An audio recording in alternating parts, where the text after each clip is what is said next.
Invest Kerala ആഗോള ഉച്ചകോടിയുടെ ഭാഗമായി ഏപ്രിൽ മാസത്തോടെ ആദ്യ പദ്ധതിയുടെ ശിലാസ്ഥാപനം നടത്താനാകുമെന്ന് പ്രതീക്ഷിക്കുന്നതായി മന്ത്രി പി രാജീവ് നിയമസഭയിൽ ചോദ്യോത്തരവേളയിൽ സംസാരിക്കുകയായിരുന്നു അദ്ദേഹം.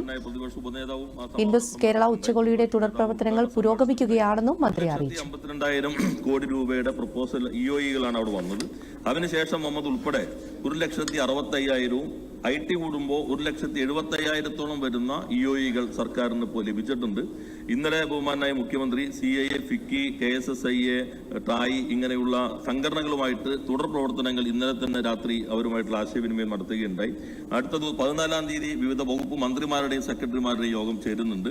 ഇപ്പൊ നമ്മൾ 7 ഗ്രൂപ്പുകൾ രൂപീകരിച്ചിട്ടുണ്ട്, 7 ടീം രൂപീകരിച്ചിട്ടുണ്ട്, 7 സെക്ടറായി തിരിച്ച് 12 കേരളത്തിലെ കോൺഗ്രസിന് സംസ്ഥാന വിരുദ്ധ നിലപാടാണെന്നും മന്ത്രി KN ബാലഗോപാൽ സഭയിൽ പറഞ്ഞു.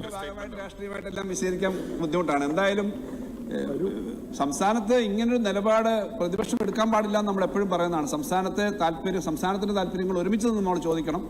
ചില മേഖലകളിൽ അവരത് ചോദിക്കാനായിട്ട് സഹകരിച്ചിട്ടുണ്ട്, പക്ഷെ എപ്പോഴും അത് ചെയ്യുന്നില്ല. പ്രത്യേകിച്ച് കേരളത്തിനകത്ത് അത് ചെയ്യുന്നേ ഇല്ല. ഏത് കാര്യത്തിലും കേന്ദ്ര ഗവൺമെന്റ്